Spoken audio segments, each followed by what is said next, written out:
Massachusetts, 1692. 20 pessoas são executadas. Seus acusadores são crianças. Seu crime, bruxaria. 300 anos depois, este continua sendo um dos segredos mais sombrios da história norte-americana. Foi a gênese da caça às bruxas de Salem. Os pescoços das vítimas de Salem eram exatamente assim, sem fraturas. Foram asfixiadas. O que fez uma cidade inteira enlouquecer. É importante usar luvas porque é uma substância venenosa. Veja como é tênue o limite que nos separa da loucura.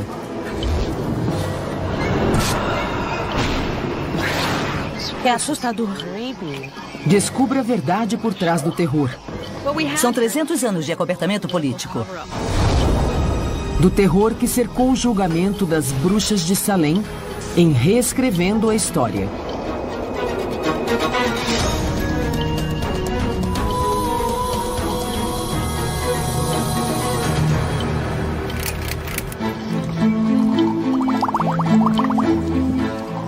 Num laboratório na Carolina do Norte, um farmacologista está tentando resolver um mistério enterrado no passado.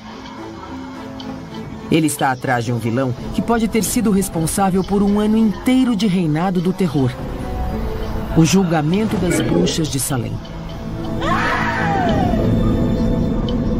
No inverno de 1692, algumas adolescentes de Massachusetts começaram a agir estranhamente. Tinham convulsões e afirmavam ter visões assustadoras. Interrogadas, as meninas afirmaram estar enfeitiçadas e começaram a dar os nomes de quem as teria enfeitiçado. Semanas depois, 3 suspeitos de bruxaria estavam presos. Antes do final do ano, 150 pessoas haviam sido acusadas. 3 morreram na prisão e 20 foram executadas. O epicentro dessa histeria foi uma cidadezinha 8 quilômetros ao norte de Salem. Uma cidade hoje chamada Danvers. Na época era conhecida como Vila de Salem. Resta apenas uma casa ligada diretamente àqueles julgamentos. Aqui atrás fica a propriedade de Rebecca Nurse, construída no século XVII e lar de uma das acusadas de feitiçaria. Rebecca Nurse, um membro proeminente da comunidade, foi acusada de bruxaria e enforcada em 19 de julho de 1692. O lugar onde as primeiras acusações nasceram fica a 800 metros daqui e hoje é um sítio arqueológico. O arquivista da cidade, Richard Trask, passou as últimas 3 décadas levantando documentos da época para fazer uma crônica dos eventos.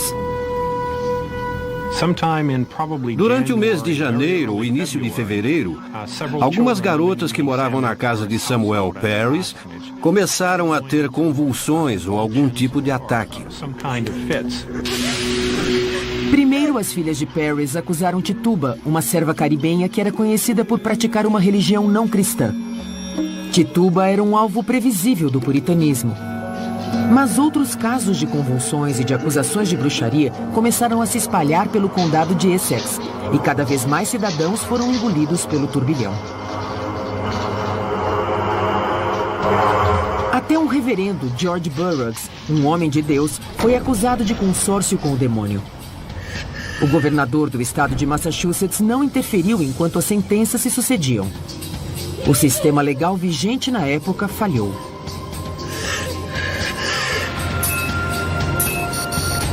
Os motivos aparentes e subliminares para tudo isso intrigam os historiadores há 300 anos. Mas sabemos de uma coisa: os julgamentos de Salem estão entre os mais chocantes erros da justiça de toda a história norte-americana. Sem provas, sem lei, sem justiça. Os acusadores apresentavam provas que só eles ou elas podiam ver. As aparições ou espectros das bruxas os machucavam, e de repente as meninas começavam a morder os lábios até sangrarem e dizer: "Não me machuque". O sinal claro de que alguém era bruxo era ver uma aparição dessa pessoa mandando assinar um livro, o livro do demônio. Por que acreditariam nessa evidência? Se não foi culpa do demônio, Então, o que explicaria aquela sequência bizarra de eventos? Será que algum tipo de substância tóxica causou aquela histeria em massa? Ou será que os julgamentos foram apenas fruto da política puritana? Será que o que aconteceu em 1692 pode acontecer de novo, numa época supostamente mais esclarecida? Agora, a equipe de peritos de Reescrevendo a História vai tentar contar a verdadeira história dos julgamentos das bruxas de Salem. O historiador de Salem e arquivista Richard Trask. O farmacologista Nicholas Cozy. O médico legista David Posey. A historiadora Mary Beth Norton. E para trazer o espírito de Salem até o século XXI, através de uma experiência dramática de hipnose de massa, teremos o hipnotizador John Pullen.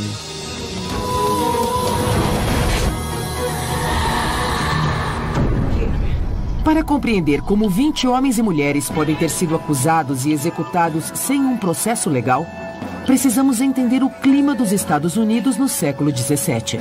Segure sua língua! Os primeiros colonizadores eram fundamentalistas religiosos. Para eles, o diabo e seus lacaios eram uma ameaça real e presente, e tinham um papel central em seu sistema de justiça.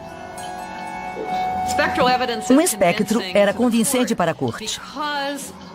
Aquilo que para nós é um dos aspectos mais questionáveis dos julgamentos, naquela época era exatamente a prova mais convincente.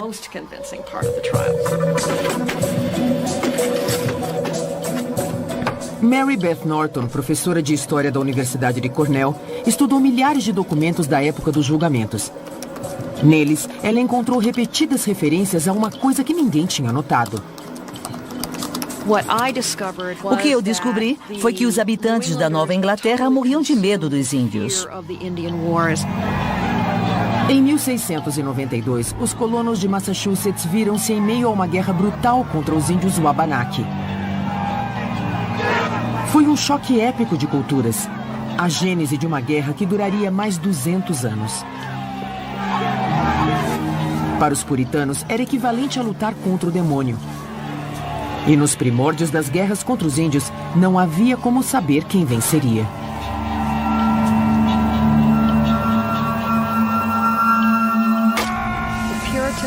Os puritanos acreditavam que os índios eram adoradores do demônio. Achavam que antes de sua chegada, a América era um território do diabo.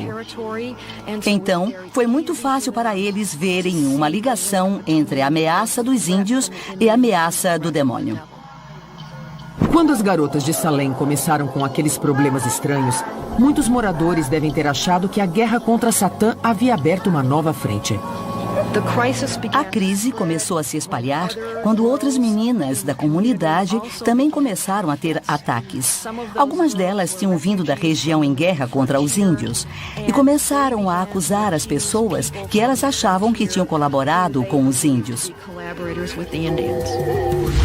Nenhuma história ilustra este motivo melhor do que a crueldade contra o reverendo George Burroughs. Burroughs era um ministro não convencional, que não havia sequer batizado seus próprios filhos. Ele foi o único homem do clero enforcado por bruxaria em 1692. George Burroughs era tão diferente do que os puritanos achavam que um ministro devia ser, que os outros ministros se voltaram contra ele. Norton acredita que o real motivo da morte de Burroughs é que ele era contra a guerra, ou seja, era visto como traidor. Eles acreditavam que ele tinha um pacto com o diabo. Uma das garotas declarou que o espectro dele lhe confessara ter enfeitiçado os soldados que estavam lutando contra os índios. Burroughs nem mesmo morava em Salem. Não havia pisado lá por 9 anos. Como meninas tão jovens podiam lembrar-se tão bem dele a ponto de reconhecer seu espectro? Será que a paranoia da guerra gerou outro tipo de paranoia? Vamos de pé! Que destruiu os princípios mais básicos da civilidade? Não é que os habitantes da Nova Inglaterra não acreditassem em bruxas antes. Eles acreditavam. Nem que nunca tivessem perseguido bruxas antes, porque perseguiram. Mas esse episódio teve uma magnitude maior. E tudo por causa da guerra contra os índios. Quaisquer que tenham sido os motivos, as consequências foram brutais e definitivas. Isso é horrível. Para compreender a loucura de Salem, precisamos conhecer os acusadores e o conceito de justiça na América do Norte do século XVII.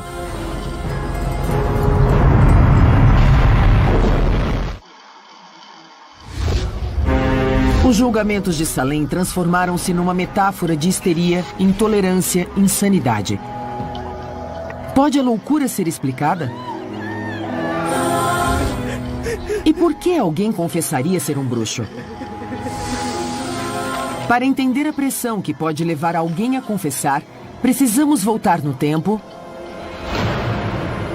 até um sistema de justiça que usava a dor como instrumento. Todos achavam que eles eram culpados e os interrogatórios eram intensos para que eles caíssem em contradição ou confessassem a verdade. O que dificultava tudo para o acusado, que tinha de se confrontar com seus acusadores, é que era frequente as meninas terem seus ataques dentro do tribunal. As opções dos réus eram assustadoras. Admitir a culpa e esperar o julgamento numa cela, ou negar as acusações, ser julgado imediatamente e enfrentar a morte por enforcamento.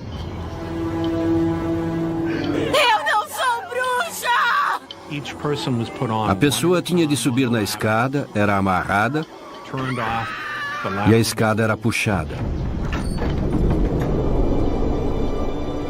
Depois vinha a próxima. Mas ser enforcado em Salem não era o que conhecemos hoje, quando o pescoço é quebrado. Não significava quebrar o pescoço, mas ser estrangulado até a morte.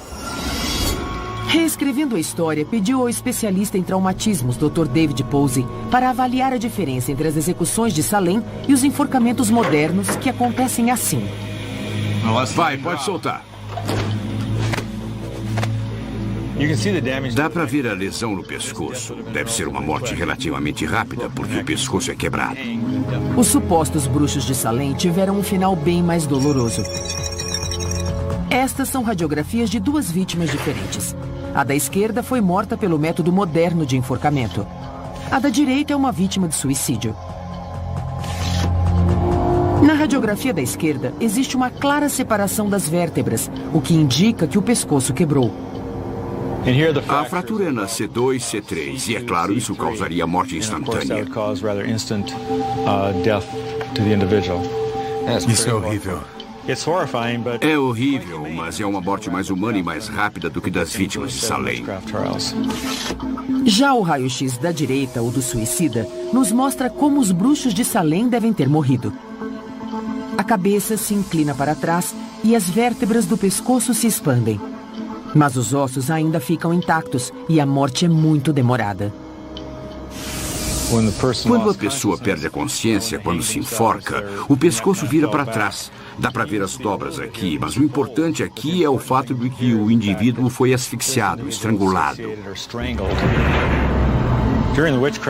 As vítimas dos julgamentos de bruxaria de 1692 tiveram morte muito dolorosa. Demorava de 2 a 3 minutos para que perdessem a consciência. Mas ser estrangulado lentamente era uma morte boa demais para um feiticeiro. Os tormentos por que passaram explicam por que algumas pessoas confessaram ser bruxas. Giles Corey, de 80 anos, se recusou a confessar. Para forçá-lo, a corte utilizou um método bárbaro de coerção: o esmagamento.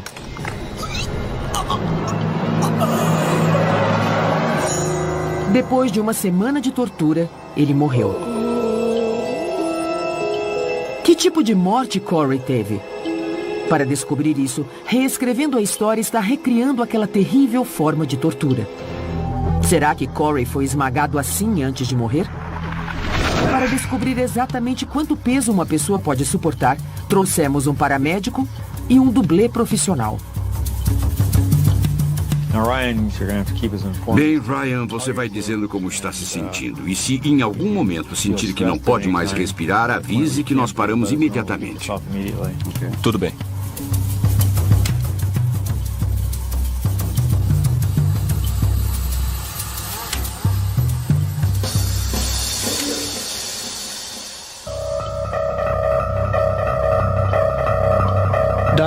Doutor, se ele ficou assim por muito tempo, uma hora, por exemplo, o ácido lático não se acumulou na corrente sanguínea? Acho que sim, porque ele estava lutando contra o peso e deve ter começado a ficar acidótico. Ou seja, a química do corpo dele deve ter mudado e ele deve ter entrado em choque. Certo. Vamos tentar mais 10.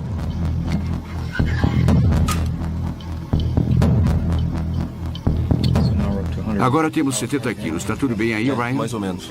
Tá meio difícil de respirar. Minha respiração tá mais superficial. Mas acho que aguento mais 10. Tá bem. É. Tá.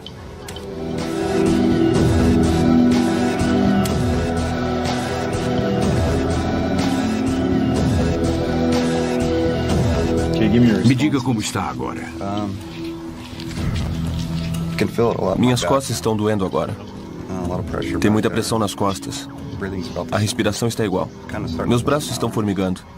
E como estão seus dedos? Formigando. Formigando. Porque com todo este peso, a circulação para as extremidades deve estar interrompida. É por isso. O pulso está em 152, está ficando muito fraco, mal dá para sentir. Acho que está na hora de parar. Vamos tirar. Hoje, bastaram 80 quilos para causar graves problemas respiratórios. Imagine essa tortura se estendendo por dias a fio. Isso dá uma boa ideia do que ele passou. Que maneira horrível de morrer. Ainda assim, Giles Corey não confessou. Ele só disse 2 palavras. Mais peso! Mais peso. O que terá levado a corte a recorrer a uma prática tão bárbara? Já sabemos que houve uma motivação política. Mas será que houve alguma prova concreta de possessão por demônios?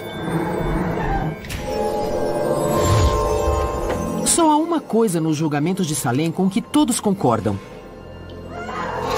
A histeria começou com as convulsões de um punhado de adolescentes.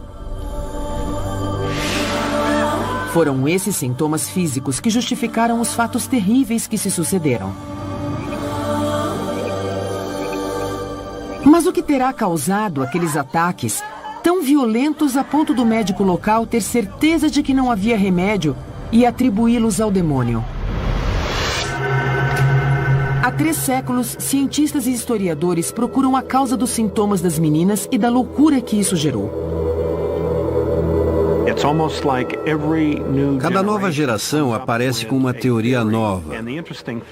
E o mais interessante do ponto de vista cultural é que essas teorias novas geralmente têm mais a ver com a visão que essa geração tem do passado do que com o passado em si.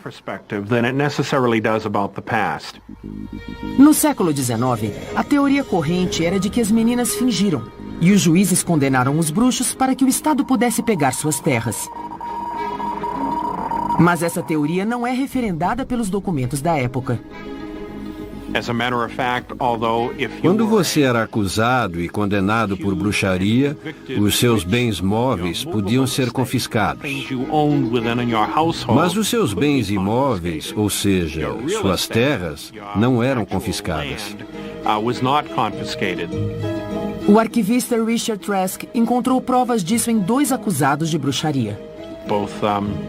Tanto Giles Corey quanto John Proctor, enquanto estavam presos, escreveram testamentos nos quais deixavam suas terras a seus filhos. E depois que eles morreram, as crianças as herdaram. Outra teoria especula que as garotas de Salem, confinadas em casas escuras durante o inverno, podem ter ficado histéricas devido a um desequilíbrio químico causado pela falta de sol. Nossa, dá 15 centésimos de candela aqui. É pouco. Mas não havia nada de diferente nas casas e no clima de Salem. Se a falta de luz solar fosse a causa, todos os habitantes da Nova Inglaterra ficariam histéricos no inverno. Mas existe outra possibilidade. Alguma coisa oculta nos alimentos. O ergot é um fungo tóxico que ataca o centeio. Ele contém substâncias semelhantes ao LSD. É uma toxina que causa formigamento nos dedos, alucinações e convulsões, sintomas semelhantes aos das garotas de Salem. Os alcaloides do ergot interagem com os neurotransmissores e receptores cerebrais. Isso pode levar a alterações de percepção, de processamento e de comportamento. Será que as meninas foram dominadas por Satã ou envenenadas por substâncias tóxicas? Para descobrir, reescrevendo a história, procurou o farmacologista Dr. Nicholas Cousy. O centeio era cultivado em Salem, mas o fungo do ergot precisa de certas condições para crescer. O ergot prefere os verões úmidos, seguidos de invernos frios, e isso parece também favorecer a disseminação do fungo no ano seguinte. Essas condições estavam presentes em Salem em janeiro e fevereiro de 1692. Exatamente quando as garotas começaram a agir estranhamente. Mas há um problema com a teoria do centeio. Como as toxinas sobreviveram ao calor dos fornos? Sabemos que esses alcaloides são muito sensíveis ao calor, então a pergunta é, se o pão de centeio vai ao forno, o calor não tornaria os alcaloides inativos? O ergot apareceu como culpado pela primeira vez há 30 anos. Mas até hoje ninguém testou essa teoria. O Dr. Cousy vai fazer isso. Se os alcaloides não sobreviverem ao calor, será uma prova fortíssima contra a teoria do ergot em Salem. O Dr. Cousy vai testar 2 amostras de pão de centeio, uma contaminada pelo ergot e a outra não. Para isso, ele triturou o ergot em estado natural, dividiu a massa de pão de centeio em 2 partes e adicionou o fungo a uma delas. O ergot é extremamente tóxico, então é preciso cuidado para manipulá-lo. É preciso usar luvas, porque é uma substância muito venenosa. Ela pode ser absorvida pela pele e eu não quero me arriscar. O Dr. Cousy assa as 2 amostras a 200 graus, a mesma temperatura usada na época para assar pães. Este é o pão de centeio normal. E este foi contaminado com o ergot. O pão deve estar o mais seco possível para extrairmos os alcaloides. Depois que as amostras secam, o Dr. Cousy adiciona um solvente para extrair os alcaloides venenosos.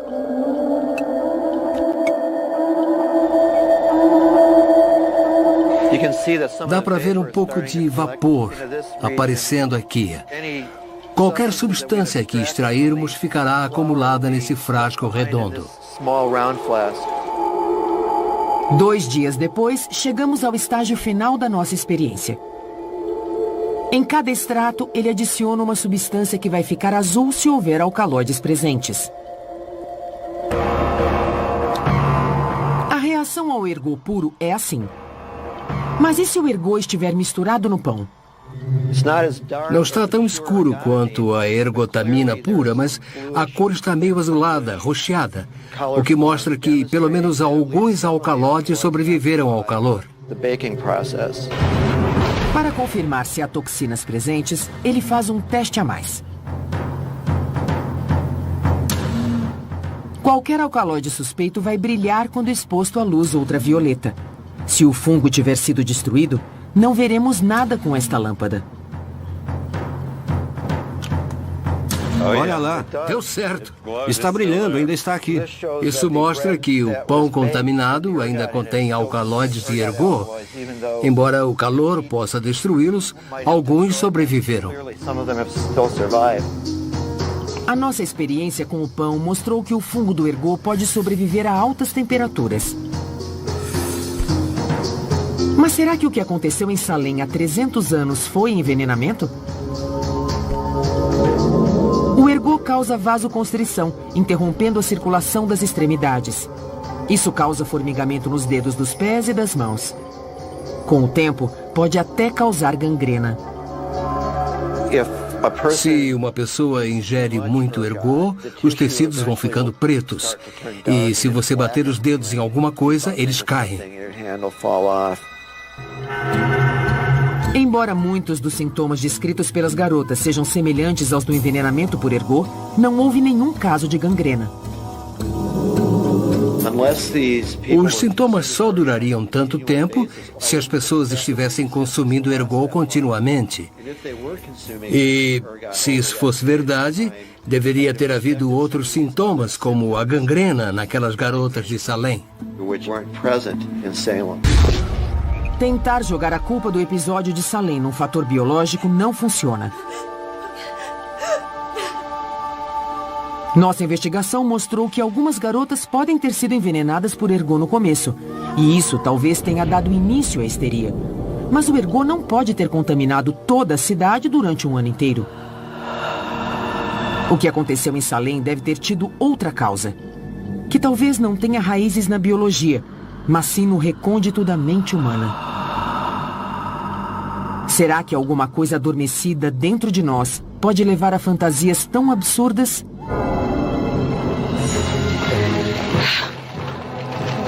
Se formos devidamente estimulados, somos capazes de criar nossas próprias fantasias?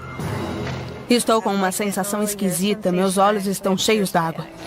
A seguir, vamos explorar a histeria, criando e controlando nossa própria loucura.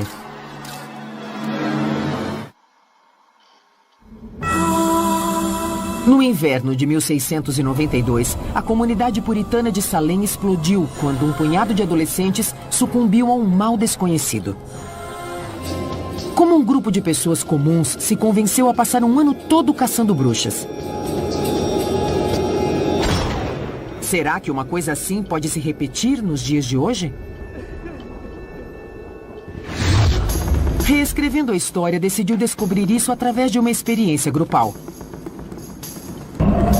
Estamos prestes a ver como fazer as pessoas acreditarem em algo que não existe. Uma coisa não muito diferente da bruxaria, com a ajuda do hipnotizador John Pullen. Pedimos a 7 voluntários para virem a esta casa abandonada no meio do nada e dissemos que eles vão tomar parte de uma experiência de hipnose. Nosso diretor explica que o hipnotizador John Pullen tem habilidades mediúnicas e que afirma que alguma coisa muito ruim aconteceu na casa. Uma pessoa foi emparedada bem aqui. Os voluntários acham que John vai tentar captar as vibrações da casa.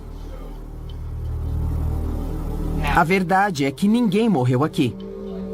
Esta casa é uma locação de cinema e John não é médium. Tem uma câmera ali, tem outra câmera ali e outra aqui, tá bom? John começa a experiência com os procedimentos de rotina. Mais uma vez, respirem bem fundo, mantenham os olhos fechados e deixem a respiração fluir.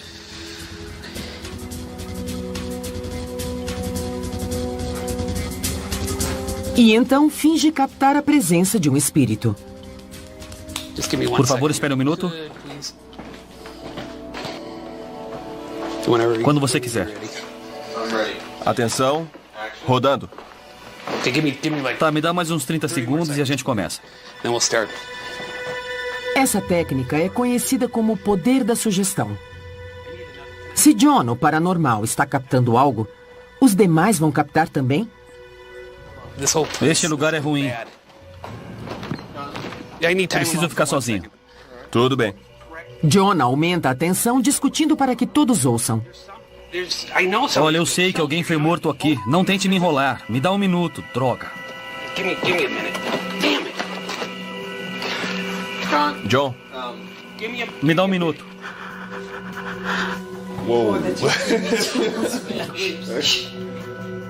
Se você já sabia disso, cara. Mas a surpresa faz parte do roteiro. Estão todos curiosos. Então, gente, topam fazer uma coisa diferente?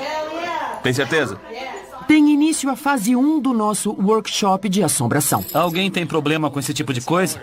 Que coisa? Uma forma diferente de hipnose. Vamos nessa. Vamos nessa. Deem as mãos, mas enxuguem o suor antes. Prontos? Agora é hora de John conjurar um fantasma. Eu escrevi uma coisa, mostrei pra câmera e vou jogar aqui no meio. Manifeste esse espírito. Qualquer coisa que sentirem, me avisem. Qualquer coisa. Me avisem quando sentirem alguma coisa. Qualquer sensação da cabeça até os dedos dos pés. Agora soltem as mãos e abram os olhos. Abram os olhos. Sentiram alguma coisa? Calor, frio? Não. Mas foi como se o meu braço esquerdo, meu cotovelo, estivesse coçando. Coçando? Isso pode parecer mágica, mas sem que os outros voluntários saibam, esta moça faz parte da nossa equipe. É verdade. Cotovelo esquerdo. Deixa eu ver. Ele disse cotovelo esquerdo. Então acho que este lugar é o centro de energia da casa. A isca foi lançada.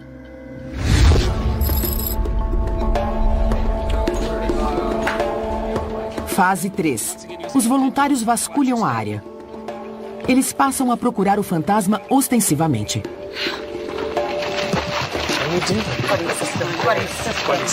Andem sempre aos pares. Nossa, cara, isso é muito assustador. John finge captar sinais fortes com seu pêndulo neste local isolado.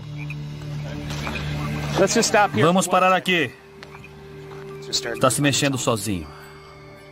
Ok, o lugar é aqui. É aqui. E aqui, reescrevendo a história, para de induzir os voluntários. Agora vamos simplesmente monitorar o que 6 mentes férteis podem criar sozinhas. Se algum de vocês ficar desconfortável e quiser parar... 1 a 1, eles vão ao local indicado.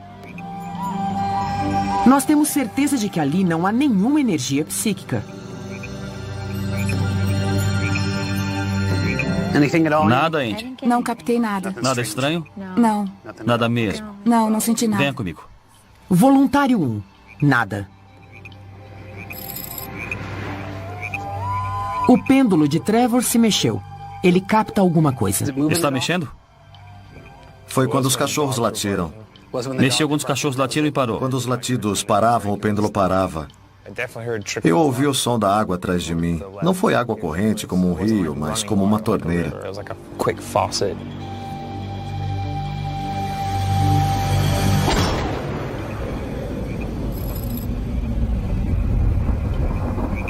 Como Trevor, Bronwyn também capta alguma coisa à sua esquerda.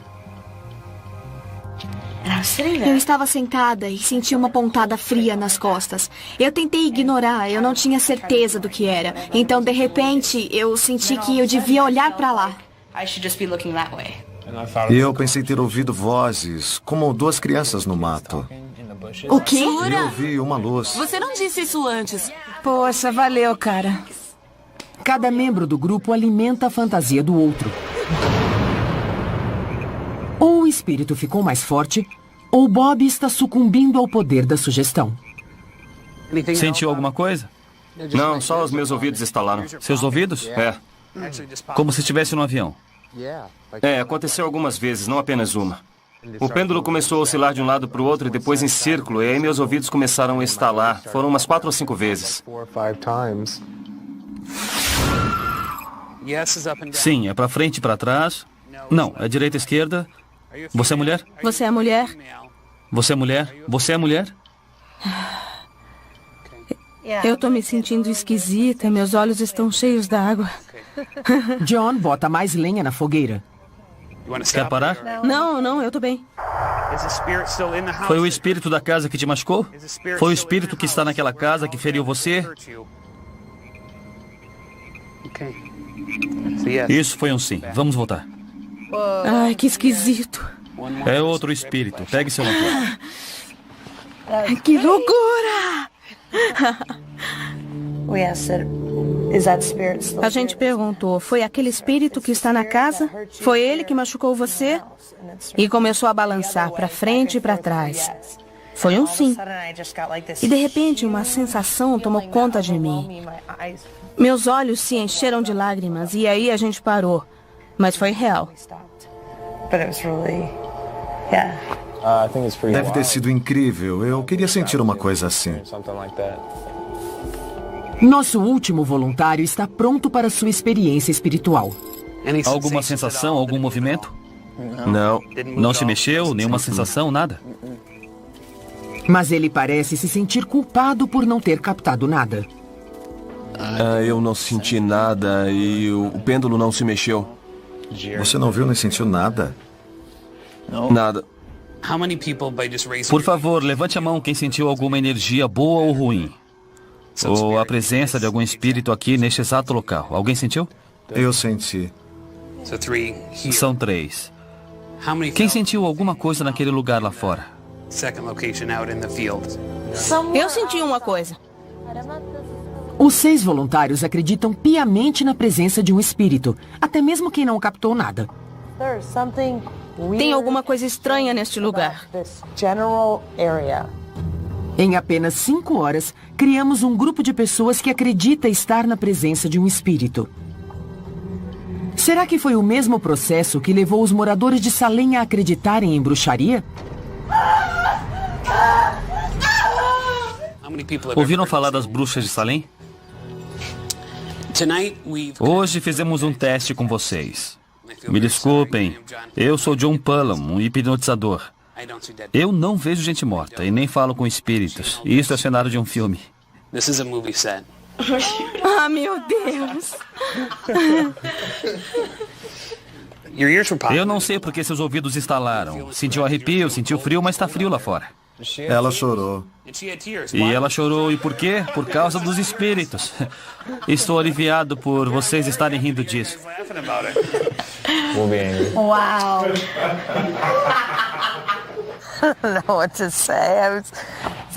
Eu não sei o que dizer. Sabe, eu tô meio decepcionada, porque eu acho que eu queria que tivesse alguma coisa. Mas não tem. Eu cheguei a pensar que estava sendo resistente demais e até comecei a me sentir mal, como se eu não fosse parte do grupo. Cai como um pato. Me sinto um bobo. Para o hipnotizador John Pullum, habituado a manipular a mente das pessoas, a velocidade e a intensidade dessa experiência foram assustadoras. Usando a tecnologia, até poderíamos ter criado calor, frio, ter dado choque neles, coisas assim, para reforçar o que havia aqui. Mas em 1600, nos julgamentos de Salem, não havia essa tecnologia. Foi tudo mental. Foi tudo obra do subconsciente. A imaginação deles correu solta. E muitas pessoas foram executadas por causa disso.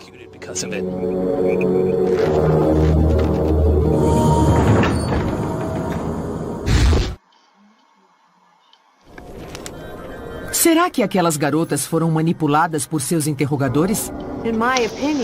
Na minha opinião, Salem inteira estava sugestionada. E quando você tem pessoas ouvindo o tempo todo histórias contadas por outras pessoas, uma contamina a outra. Psicóloga especializada em comportamento, a doutora Elizabeth Loftis acredita que os interrogadores podem ter implantado falsas memórias nas meninas atormentadas. Então, reescrevendo a história, resolveu fazer uma experiência. Tentar implantar falsas memórias em garotas da mesma idade das meninas de Salem em pleno século XXI.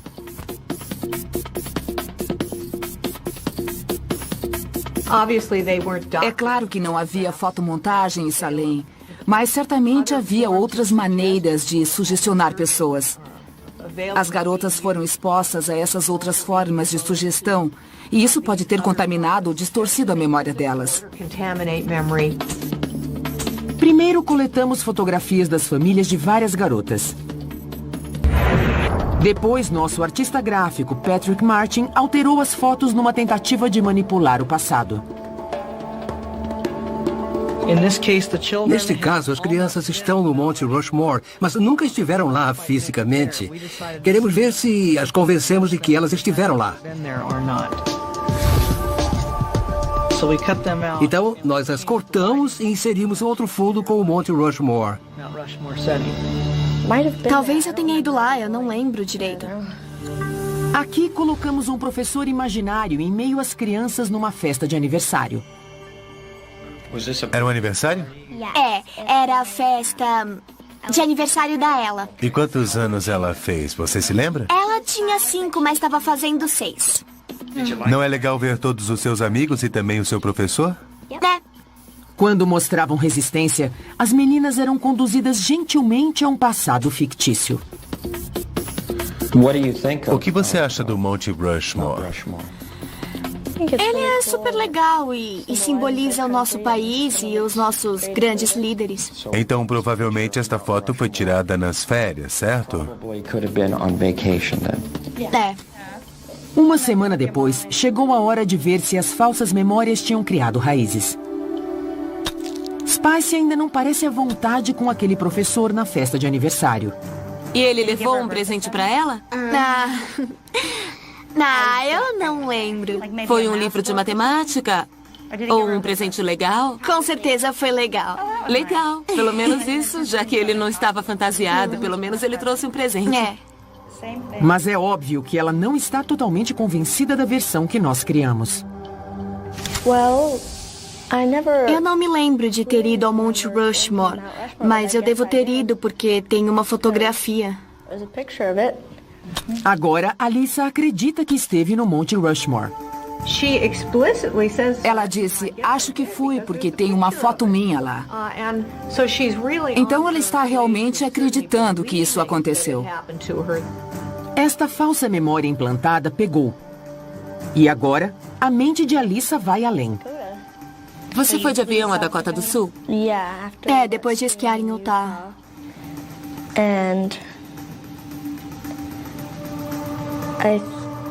Eu acho que a gente tem um primo lá, eu não tenho certeza.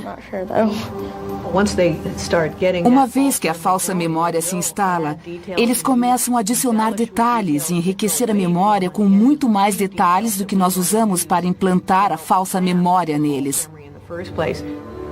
Este teste inofensivo mostra o que poderia acontecer se uma pessoa inescrupulosa tentasse criar memórias nas mentes das crianças. Salem era parte da comarca de Massachusetts, mas os acusados não foram levados ao tribunal para um julgamento justo. Nós sabemos que tipo de julgamento eles tiveram. O que aconteceu? O que aconteceu foi que a fofoca puritana correu solta. E quem conta um conto, aumenta um ponto. Os boatos ganhavam cada vez mais detalhes. Qualquer coisa podia ser indício de bruxaria. O mais estranho sobre os julgamentos de Salem foi que o governador Sir William Phips não interferiu para fazer valer a lei inglesa.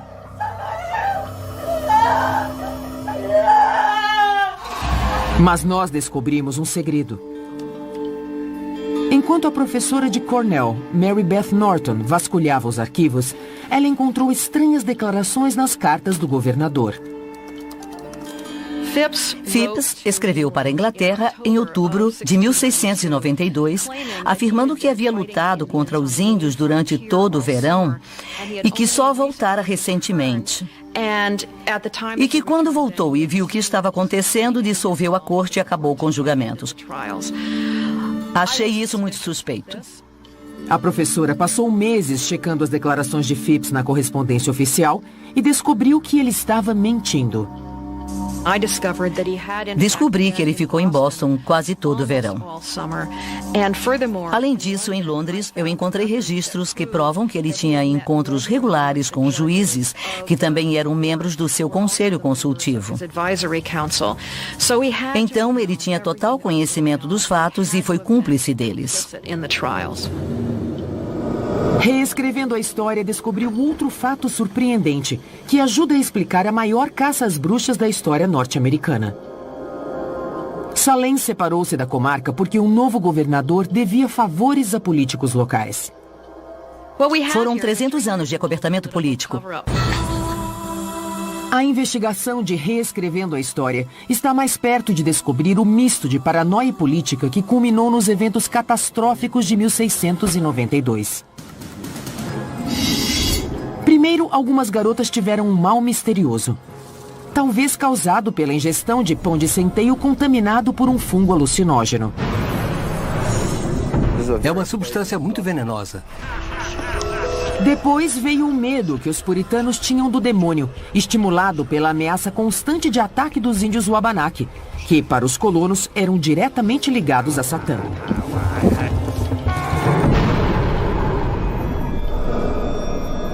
Também vimos como teria sido fácil aqueles aldeões serem vítimas de uma histeria em massa e verem bruxas em todos os lugares. Tem alguma coisa muito esquisita neste lugar. Os magistrados distorceram os testemunhos das garotas para adequá-los a seus interesses. E o governador, por interesses políticos, fechou os olhos e permitiu aquele banho de sangue. O jogo político resultou na prisão de 150 pessoas e 23 homens e mulheres pagaram com a própria vida. Os que foram executados preferiram a morte à confissão de uma mentira. Hoje, réus e acusadores estão mortos. Tudo o que resta é sua memória e a pergunta desconcertante: será que isso pode se repetir aqui e agora?